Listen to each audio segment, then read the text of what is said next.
of a Warhammer Old World book club series. Today we are going to talk about one of my all-time favourite Warhammer the Old World stories, Beasts in Velvet. For those of you who have watched my top 10 Old World books, this clocked in, I think, at number 3 in the top 10. We've not dived straight into number 1 because I thought this was an appropriate one to talk about given the season in which we find ourselves, approaching up to Halloween. Joining me today is Michael from several of my previous videos, who has recently reread this, well, read it for the first time, in fact. Yeah. And is kind of a bit of a novice in terms of some of the Warhammer lore, as getting back into Warhammer as you are. So, yeah, we're going to talk about Beasts in Velvet, talk a little bit about the story. I will warn you now, there are spoilers in this. I'm going to basically lay out the whole of the plot, including we are going to talk about who done it in this. So if you haven't read this and you don't want us to spoil that, stop watching now. Go away, read the book, then come back and see if you agree with what we've got to say about it. Beasts in Velvet. This was written by Jack Yeovil. Jack Yeovil, for those of you who don't know, is actually the pen name for... Kim Newman. Kim Newman, thank you. I had one of the sudden mental blocks. Kim Newman of the Anno Dracula series and a whole bunch of other cool kind of novels and stories and science fiction magazines over the years. Kim Newman wrote a bunch of novels for Warhammer back at the late 80s, beginning of the 90s. I checked the release date on this, and the first publication date for this was 1993. So actually this is relatively late, I suppose, in terms of the way I think about kind of early Warhammer novels. This comes at the end of kind of the Bill King stories of the initial Trollslayer stories of Gotrek and Felix, the Conrad saga. I haven't seen Watson who wrote the Conrad saga. I can check because it's detailed in here. Conrad, written by David Ferring. Sorry, did David Ferring a disservice there. But yeah, Kim Newman wrote this, then wrote 3 books set around the character of Genevieve Duodonne, the Drachenfels series, which we might well talk about in a future video. Michael, this was your first time reading one of these kind of Black Library novels then. What was your take on it? What was your feeling to it? I suppose the first thing was it doesn't necessarily feel like it has to be a Warhammer novel. Mm-hmm. If it was any other, if somebody said this is in a separate world, I wouldn't have necessarily known, apart from the fact that the names of some of the kingdoms are the same. It's got some chaos stuff in there, but it was a good fantasy novel, and I think the Warhammerness of it wasn't that strong. I would agree with that. So we'll talk briefly about the narrative for this, but this essentially falls in that kind of clever lacuna between it's a fantasy novel, but it's also a murder mystery. So it is both, for me I love fantasy novels, I love crime novels, this absolutely ticks a whole bunch of boxes for me. It is set in the imperial city of Artdorf, and I think one of the things that's important to note about this was, although this was written, 1993 would be towards the end of 4th edition fantasy, where there was already by that point some fairly well-established lore for the Warhammer Fantasy universe. The army books had been out, the Empire army book had been out, the Undead army book had been out. There was a fairly kind of codified timeline of events and major characters, and the setting, very much as we know it today, had been fleshed out. Kim Newman takes their own take on it, shall we say. So there are several characters who appear in this who you will not find mentioned anywhere else in the lore outside of the Kim Newman novels, Jack Yeovil novels.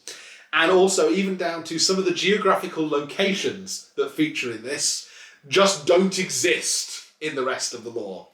The main characters, who I will just throw up on the screen there, the artwork that's on the cover there, is the Elector Count of Sudenland, who is the one in the fancy green velvet cloak and the red and blue slashed doublet. A seer, a kind of a Dead Zone style psychometrist who can touch things and then get visions. And Dirty Harold, a flagrantly stolen from Clint Eastwood pastiche policeman, who is nonetheless extremely very well written and rounded out as a character. But they're not the only characters in this. There's several characters who feature within the main kind of Warhammer lore. So the Emperor, for example, is Karl Franz, who was the Emperor throughout pretty much 2500, all the way up till the end times. Albeit, he has a son in this, who's basically not mentioned anywhere outside of the Kim Newman, Jack Yeovil novels. Likewise, the Elector Countess of Nuln is in this Countess Emmanuel, who is exactly the same one who is mentioned in all the lore and in the Empire Army book that was released around that time. What is interesting is, for me, just digressing slightly on that point, is Countess Emmanuel actually is one of the few characters whose actions within this were later folded into the lore. So in the later Empire Army books that were released in 6th and 7th and even up into 8th, some of the stuff that happens with Countess Emmanuel in this book is hinted at or mentioned in those army books.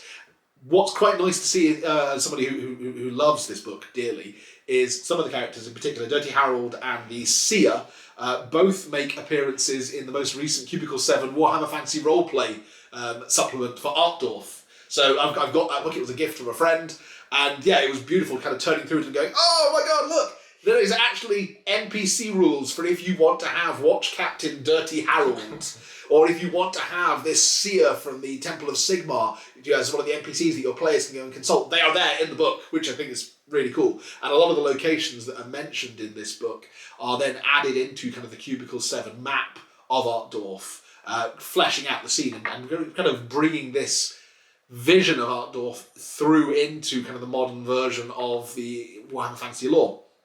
I've talked a lot about that. Perhaps bounce this over to Michael. What was your kind of take on the characters in this?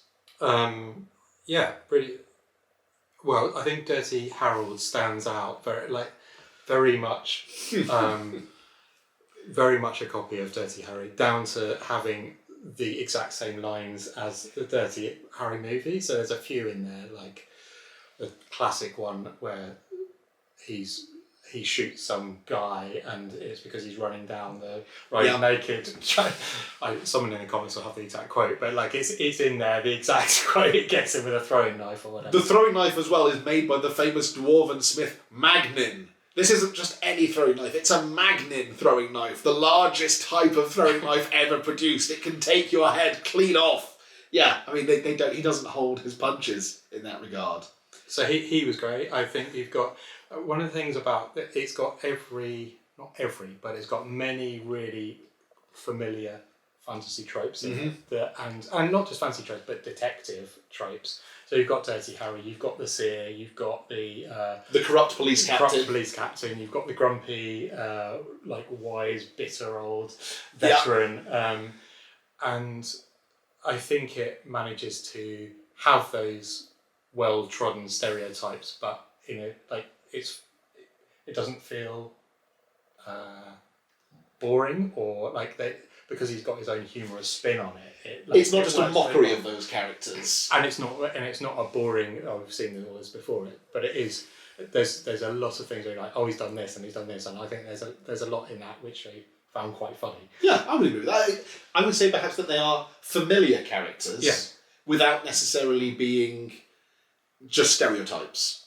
They are fleshed out and they have their own backstory. Every character, I would say, in this, what's quite nice, it has a backstory of some kind, even if it's just hinted at in half a page. Even the murder victims, who are very much throwaway characters. Otherwise, they're there on the page purely to be killed. He takes the time to establish how they came to be in the straits that they find themselves in, which some authors can struggle with, weaving too many characters in. I mean, don't get me wrong, I love The Wheel of Time and Robert Jordan's novels were brilliant, perhaps a little overlong, but you lose track, I think, of all the different characters in that, which I don't know about how you felt. I never found that to be a problem in this book, even though there was a big cast. There's a big cast, but each person has got their own personality, as well as a bit of backstory, so you know who the people are, and because they build on those stereotypes, you can anticipate how they're going to react in some ways. But I think it helps you get to know who is this character quite quickly, because that's Dirty Harry, and this is probably how he's going to react in this situation, and he does, but he does it with a funny line. It's a recognised kind of signposting, I suppose, which is, it can be a good trick that an author pulls. There's some excellent advice from Jim Butcher, the author of the Dresden Files and the Codex Alera, and most recently the Aeronaut's Complex series, who, when he was starting out, he was advised to take a scene from a movie that was a favourite scene from a movie and then rewrite that scene using his characters, interpreting it into the opening of a novel. For example, the third book in the Dresden Files series, Grave Peril, opens with two of his main character, Harry Dresden the Wizard, and the kind of staunch, more kind of stoic Templar Knight character in the car, tearing across Chicago on the way to a hospital to fight a ghost, but with Harry pounding on the roof of the car and whooping, and Michael kind of, they're grumbling stoically, obviously, he's so many days to retire. But it is absolutely 100% the opening to Lethal Weapon 2. It's just reinterpreted with his characters. And I think that's perhaps what you can take from this in terms of it's taking known characters, but putting his own spin on them so that you feel familiar with them within a page of reading them. Yeah, it's like a comfort blanket. Yes, I think I'd agree with that. I take that same approach to writing D&D adventures. It's what movie can I steal a plot from, because why change and then make it fun? And your players will instantly go, oh God, we're doing this! And I've equally cribbed quite heavily from existing fantasy or science fiction films when I've been doing roleplay sessions. The other thing I think is it's a good whodunit. Yes! I would not have at any point until the first time I read this, I would not have at any point predicted until probably the last 5 or 6 pages before the murderer is revealed who the killer actually was. There are lots of twists and red herrings that are kind of planted in front of you to encourage you to believe that other characters might be the killer. It's got the structure of like a US police procedure. A Columbo episode. Yeah, except not Columbo, because Columbo, who's done it. Yeah, that's true. But one way it's like, it's taking this direction, but it can't be that person because you're only 10 minutes in, so it's... Yeah. They're never going to reveal it this early on. But but it's got that roller coaster structure to it. It moves really fast. It's a pace. So it's a good balance of... There's a lot of characters, a lot's going on in the background for the different people. Mm-hmm. There's a lot of misdirection of maybe it could be this person because of this shady thing that they've done, but it moves at a real pace, which is probably why it's one. I can see why you've read this multiple times. Well, it's quite a well-thumbed copy. It's a great, comfortable read and a rollicking ride, I guess. Yeah, but also I think it's not one of those ones where they introduce a character at the 11th hour that you've never seen before, and that there's no way you could have ever foreseen them to have been the killer. Yeah, it's. Once you know who the killer is, there are hints that are there that could have clued you in, but you don't at the same time feel like, oh, it was obvious! Nor does it do the, oh, what a twist, M. Night Shyamalan version of suddenly flipping things on you at the last minute and it turned out it was a dream the whole time. Yeah. This is probably a good point then to talk briefly through the plot. So this is the synopsis for Beasts in Velvet. It is an homage, I suppose, almost to the kind of the Jack the Ripper style story. What essentially we have got is the streets of Altdorf are being stalked by a mysterious killer known only as the Beast, who is murdering initially just women, prostitutes down the docks and along the streets of 100 taverns, and the Church of Sigmar dispatch one of their in-house kind of prophetesses, this seeress. To go and investigate, to see whether she can lend her talents to the Watch to solve who the killer is. Meanwhile, the Elector Count of Sudenland, who is also the hero of his earlier novel Drachenfels, decides to weigh in on this matter, partly out of a selfish motivation because he believes it's entirely possible that his brother may in fact be the Beast, his younger brother, and he wants to, head it off if that is the case. Not to cover it up, but to bring things to an end, to stop it. But also because he seems to be a genuinely good and honest man who wants to prevent further brutality from happening. To that end, upon meeting the then captain of the Watch, who is, as we discussed, a nice, lovely kind of tribute to every possible corrupt, fat police, but desk-bound police chief who just wants to find the nearest, immigrant or dock worker that he can blame the killings on, lynch them and call it a day and go back to taking his bribes. He decides that what they actually need is a genuine police officer. And so disgraced, Dirty Harold, as he is known, is brought back from retirement where he'd gone to work security for one of the shipping companies. He's drafted back in, given his badge back. And it's something right out of, you would love to see it like an 80s cop movie or something, here's your badge and gun. Now we need you to come out of retirement and solve the case. And he's even down to he's in retirement because he apprehended, as you said, a guy running naked down the street. And it's the apprehended. With a knife to the head. Yes. But yeah, he apprehended the son of one of the high up nobles, naked, brandishing an axe and chasing this servant girl down the street with the intention of beheading her. And instead, well, as he said, I didn't stop to ask him his intentions. So that's kind of our trio of heroes. But then woven throughout this, we have all these other characters. We have the Archlector of Sigmar, the second in command to all the Church of Sigmar, who has got his own agenda and he's got his own power moves. And the reason he sent the Seeress out is because he wants her to report to him first and foremost, because it will bring great glory to the church if they can be the ones to apprehend the beast.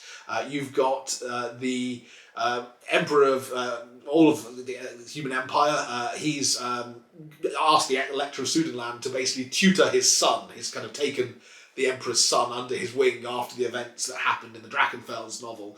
And we get introduced through that kind of view of the court to things like the Emperor's chief tax collector, who recently introduced the thumb tax, which is a fat tax of $2 or $1 per thumb on every citizen in the empire. Which again, it's just such a lovely kind of a nod to things like the window tax and stuff that was actually real events that happened in our world. People bricking up windows. In Artdorf, meanwhile, people literally go around and reduce their tax burden by 50% by getting their thumb clipped off. And also a great pun. And yes, and also that. The Emperor's son's dueling master is introduced, the most deadly swordsman in all of the Empire, Count Leopold, who we get to witness from the point of view of various kind of characters, this deadly duel that he fights against kind of a hulking pit fighter in defence of the honour of his sister, who is the Elector Countess of Nuln, Countess von Liebowitz, who we previously mentioned. We have one of my all-time favourite characters, which is the Bretonnian ambassador, who is a dwarf, but not like, a person who has been born that way. He is literally a member of the dwarven race whose family were taken hostage by the Bretonnian court when he was but a baby, and he's been raised, therefore, away from dwarven influences and raised from the kind of his own culture. So he's clean shaven, which otherwise would be a complete no-go for dwarves in Warhammer Fantasy. But instead he turns into this amazing kind of pastiche of kind of a Casanova-style parody Frenchman character. Yeah. Whilst at the same time there's still almost a heart to him. He doesn't realise that he's been sent to the Imperial Court as an insult to the Emperor, that the Bretonnian king has literally dispatched the most ridiculous ambassador he can find. He thinks that it's an honour, and he is so devoted to upholding Bretonnian, what he perceives to be Bretonnian culture. I love him as a character. I think he's brilliant. Utterly ridiculous, but a great and a kind of sympathetic character to read. There is the young, idealistic police officer who's only recently left university and joined the Watch, and he could have had any duty that he wanted, but he specifically requested the toughest beat because he wants to be the one who catches the beast. And he's that kind of that counterplay to the old jaded Harold. You've got the young, kind of still a bit wet behind the ears, but earnest and incredibly intelligent, came up, from the streets, not from money character. And I think actually that's worth mentioning. Class warfare is a major theme throughout the book. It's not just a fantasy whodunit. There is important kind of philosophical threads that weave through it, which I think is what sometimes lifts a good novel beyond just being pulp trash.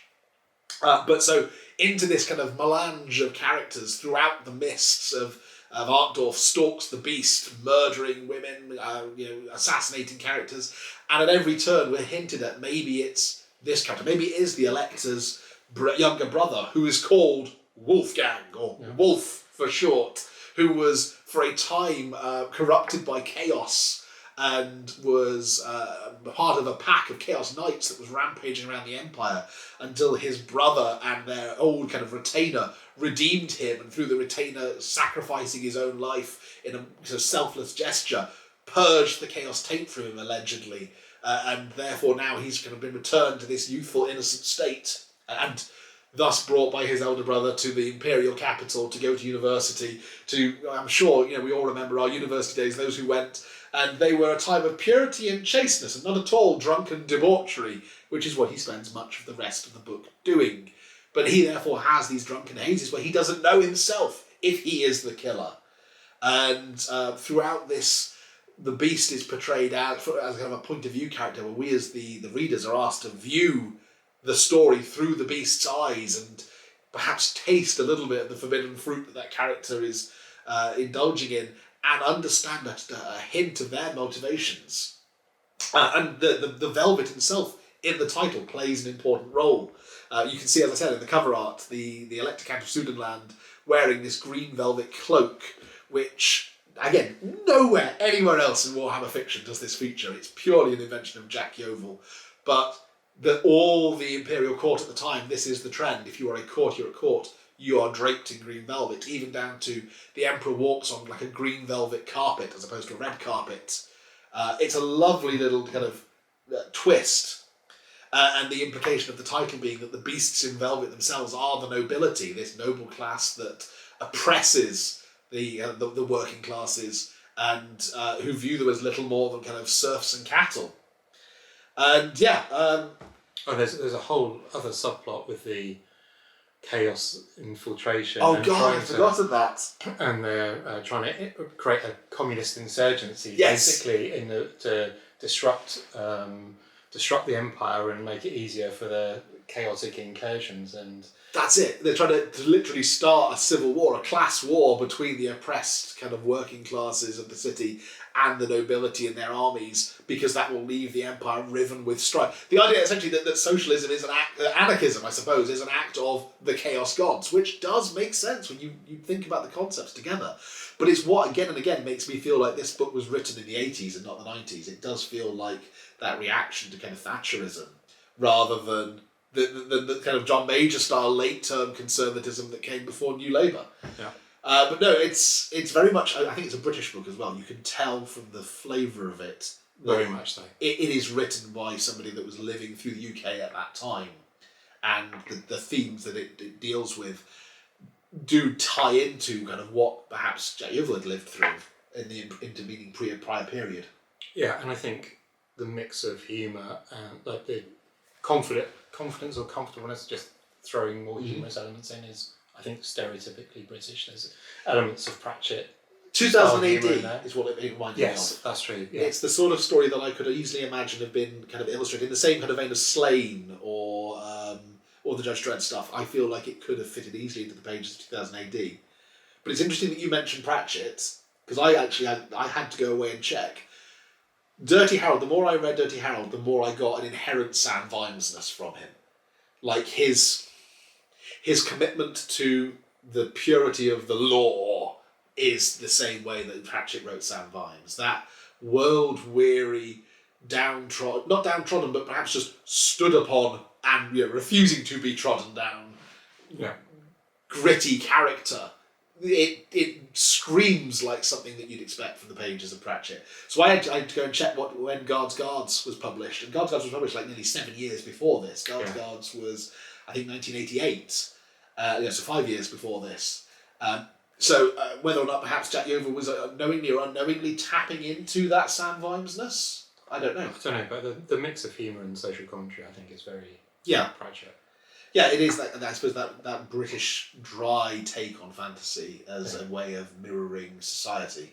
Although this isn't as directly funny all the way through the book as Pratchett, but it has just got that vein of lightness through, which I think is good. There is definitely humour. Like the duel itself, I've described the duel as being quite dramatic, but it is also quite darkly funny. Yeah. So the duel is, I think, there's a member of the nobility who happens to remark that the Countess of Nuln had slept with more men that were present in the Imperial Army, or something along that lines, an insult to her, thinking that they were speaking safely, and instead have been overheard by her brother, this incredible swordsman, who promptly, on his sister's behalf, I don't think he even goes and tells her what's been said and checks that she's been offended, just tells the other nobleman, right, no, I'll see you at dawn, name your seconds, and it'll be swords at dawn. I'll see you then. And the character is initially kind of blubbering and trying to persuade the Count von Leibowitz to spare him, perhaps that he could pay to some kind of blood geld to repay the debt of honour, and it's immediately cast aside, at which point he suddenly goes, ah ha ha, but actually I have a cunning master plan, and produces this hulking pit fighter that his household have bought, who he is convinced will just reach over, grab the Count by the head and twist his head off with one sharp turn. And it is almost, let's say, it's darkly funny the way he then starts, jibing and taunting the Count, while the pit fighter's there kind of flexing and and the Count is entirely unmoved for, I think he dodges the one blow the pit fighter swings for him, casually on his way past while dodging, lacerates the guy's carotid, and then just starts cleaning his sword before the pit fighters even hit the floor. And then, whilst this, nobleman who's now his life is forfeit is slobbering all over his boots, he sends out for a priest and a barber, because as he remarks, he will not send a man to his grave neither unshriven or unshaven. Which, again, it feels like a kind of a pratchety sort of twist of words. Yeah. But it's interesting, you mentioned Discworld. I feel like the way in which Artdorf is portrayed in this novel as well, there is veins of Ankh-Morpork about it. Like the Street of 100 Taverns feels like it could easily have been somewhere in the Shades. Yeah. The way in which Artdorf itself is a character of this novel, in the same way that maybe LA is in like a Dashiell Hammett novel, or or Ankh-Morpork itself is a character in the Guards novels. A character that has its own sense to the point where it feels like you can understand what it would have been like to be there. The smell, the oppressive fog. The kind of candle lanterns hanging out over each of the taverns. It does feel like as much a character in the novel, perhaps, as the Beast is in that regard. Yeah, especially the docks as well. I think the docks is a real focus. That whole scene where there's the body that's under the docks, and they describe the apprentice being forced to go down there to light the lanterns all the way along the edge of the dock because of the fog, so that the barges don't crash into the docks. It's such a lovely little kind of twist to just think about, well, how would you ensure that a barge doesn't crash into the docks if you still need to carry on the business of the city, even though the fog's as bad as it's ever been. The worst fog, I think they say, in living memory in the novel. And it gives the impression of it not being an entirely natural fog, although I don't think... It's never implied that it's supernatural, but... It's, definitely... Yeah, there's no cause, but it's unusual. It's something different, unusual, and... more extreme. You wouldn't necessarily put it past the Warhammer world to have this kind of almost supernatural thing that they don't even realise is happening.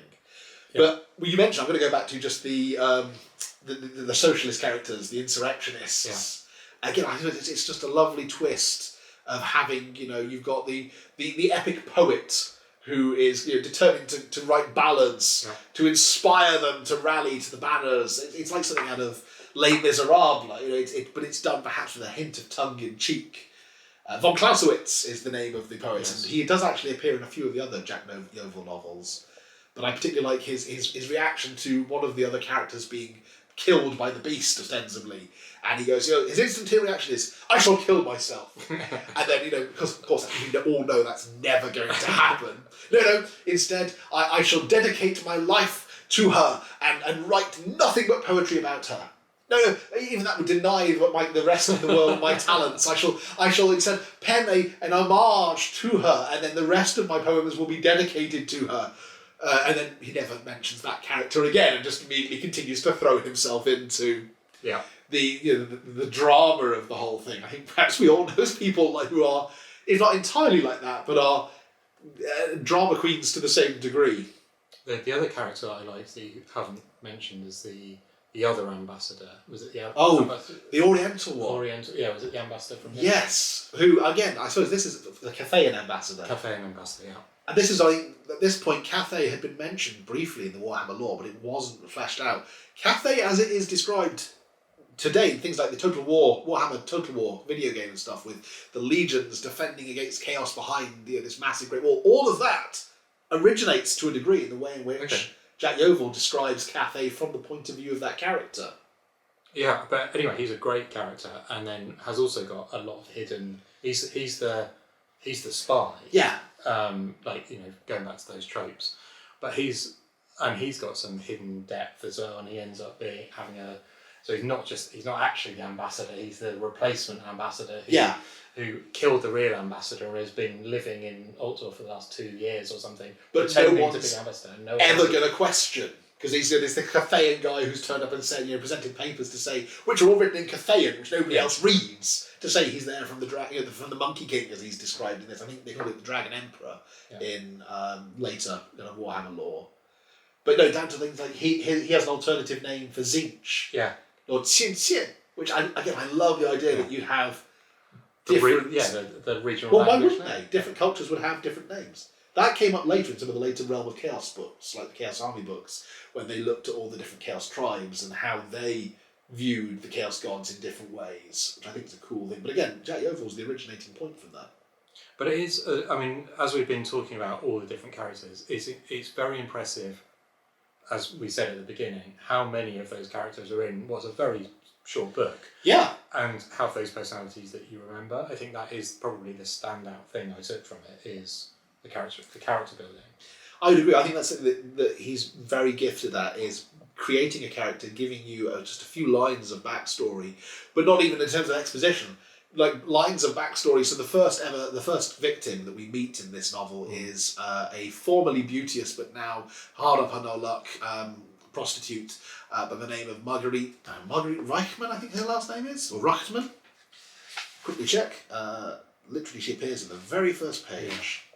Margie is how they refer to her, but we do find out her full name.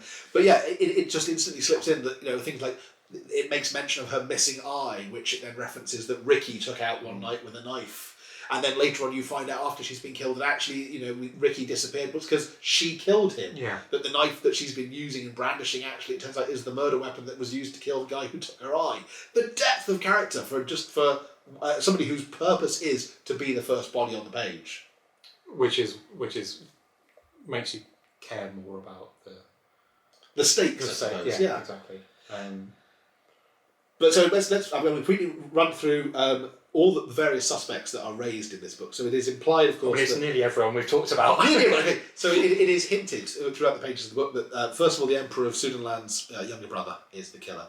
It is equally hinted that the Bretonnian ambassador could be the killer. It is hinted that the chief kind of antagonist of this socialist cult, who's interestingly, his chaos mutation is that his skin is transparent, so he's filled with fire. So when you see him unmasked, it's a human form but clasped entirely almost of glass, filled with a constantly roaring flame, which is an incredibly Zinchian mutation. It's such a cool idea, and then he's taking people's faces to mask his true guise underneath this flesh masks.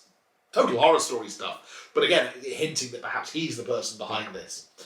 You get the hint that maybe some people think maybe actually it's the Elector Count of Sudanland. Maybe he's the reason he's inveigled himself into this investigation is because then nobody will suspect that he's the person behind it. It's even hinted that I think one of the police officers is kind of implicated in this. There's this long kind of back and forth of who the killer could be, with scraps of clues, such as at the first killing, a scrap of green velvet is found and then destroyed by the police officer, possibly to cover up the involvement of the Watch, possibly to cover up the involvement of the nobility who are known to wear these green velvet cloaks. I take from that he wants to, as you said, grab the nearest miscreant and blame it on them, and the cloak is going to be inconvenient for getting that conviction. There are two Astalian sailors who are nearby, and he's kind of the view will just beat the hell out of them, and whichever one confesses first gets to be the killer. Well, they discovered the body, so it's clearly them. Clearly they're the ones who did it, and they're foreign. Yeah. But so, okay, let's ask. Up until the killer was revealed, who did you think the killer was? I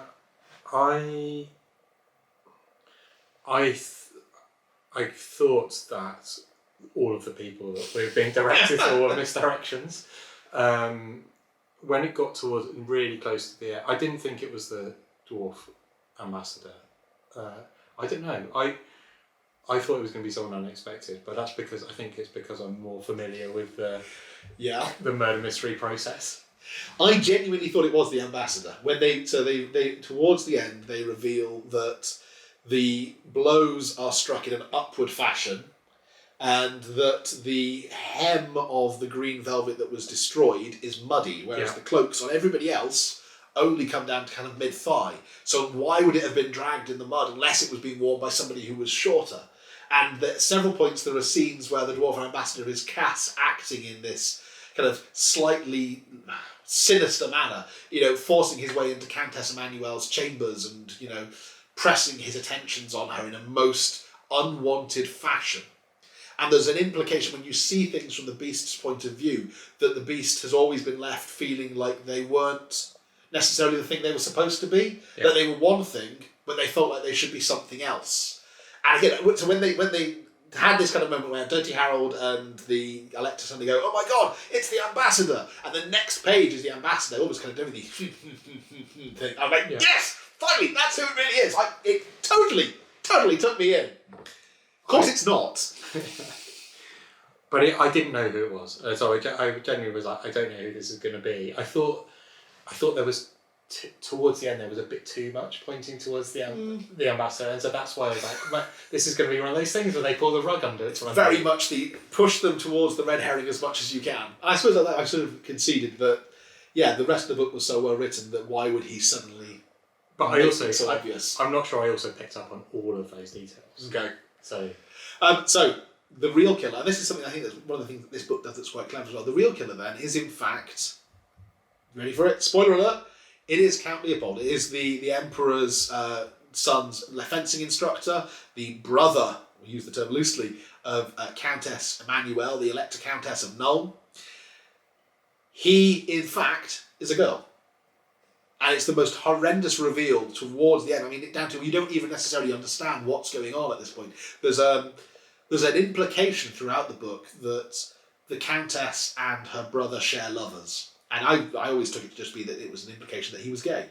That it was being suggested that when she is fed up or when she is unavailable, her lovers have to make do with her equally powerful and rich and important brother. And there are moments where he acts in a perhaps menacing and dominating way towards some of those favourites, those pretties that she keeps around. She keeps pretty boys around. But when you see the truth, when eventually they actually, that's the last thing, they imply they believe it's the Countess. When they kick in the door of the Countess's chambers in the Imperial Palace, it is absolutely pointed in the direction at that point that everyone is supposed to believe that in actual fact it's the Countess all along who has been going around and killing these women. And they get in there and they see this figure dressed in the green velvet dress that the Countess usually wore, hence the hem dragging along the ground in the mud, getting dirty. Very nicely, cleverly done. And it's at that moment that Harold takes the shot with the throwing knife, takes the figure out, and only then finds out that he has become the thing which he, throughout the book, said he would never be. He repeatedly says a killer of women is a terrible creature. It's something that just needs to be stopped. And when the Elector Count of Sudanland is convinced that maybe it's his brother, he's like, there is almost a squaring up moment where there's the implication that he might fight Harold if it comes down to it. And they both just kind of acknowledge it in this kind of matter-of-fact way, with the seeress kind of looking at them both as if they're just idiot men. Which, again, I suppose it's a nice trope, but it's not overly done. But they smash in the door, he throws the knife, and finds out that actually it's not Leopold. Well, it is Leopold in the dress, in his sister's dress, but he is a she. And it's at that moment that as she lays dying, the seeress lays her hands on her because she has to understand what motivated the beast, gets the vision of the young kind of 6-7-year-old girl with the beautiful older sister who turns around and whines to her parents, but I don't want a baby sister. And that's thus the moment at which the decision, the brutal, cruel decision is made to just, no, well, fine, she'll be a boy then. That's it, you're a boy now. Stop calling yourself a girl. Your name is Leopold, not Lisa. You are a girl. You are a girl no longer. You are a man. And the dad is in many respects just kind of grateful that he's suddenly got a son who he can go hunting with. But it's that suppression of the true identity that creates the beast, that creates not the man that she was trying to be, but the girl that was killed on that day in a way. That 6-7-year-old girl who has grown up repressed and beaten for everything that her older sister did wrong, because they can't beat the eldest child, the one who will one day sit on the throne. And so the whipping boy, in a sense, a very literal whipping boy that the youngest sister becomes the creation of that killer. It's an incredible twist, and it's even nice to see kind of the way that you then begin to view the dichotomy of the character. The killer, the brutal slashing murderer that is like something out of, Halloween or Scream, that is the Beast, versus the cruel but no less deadly Leopold, who kills in cold blood rather than hot. I loved it. I thought it was an incredible reveal, an incredible twist, without being a kind of we would never have guessed that was the case. So I went through a up and down emotions through that. When it was going to be the Countess, I thought that was incredibly disappointing. Because there was no implication. She seemed so vain and like self-centered and self-obsessed. And I thought, this doesn't sound. It's like it is. They've done the thing of having a completely unexpected character, but I don't really believe it, and so I was disappointed. And then it was Leopold, and I thought, that's interesting, because you don't find out immediately that Leopold's actually a woman. And then I thought, this is because he'd been implied to be essentially the gay brother, gay brother who. Throughout the thing, and I thought it's really interesting how like different eras take on repression and like homosexuality and I was like, this is a bit. I'm not sure this quite stacks up to how we think about it today. Yeah, I agree. And then actually the reveal that he was a woman all along. That was. Have you ever read The Wasp Factory? I have. Yes, I was. Which is amazing novel. Definitely recommend reading that. But a similar kind of, and so I looked up, and that was also written in 1984, I think. So before this.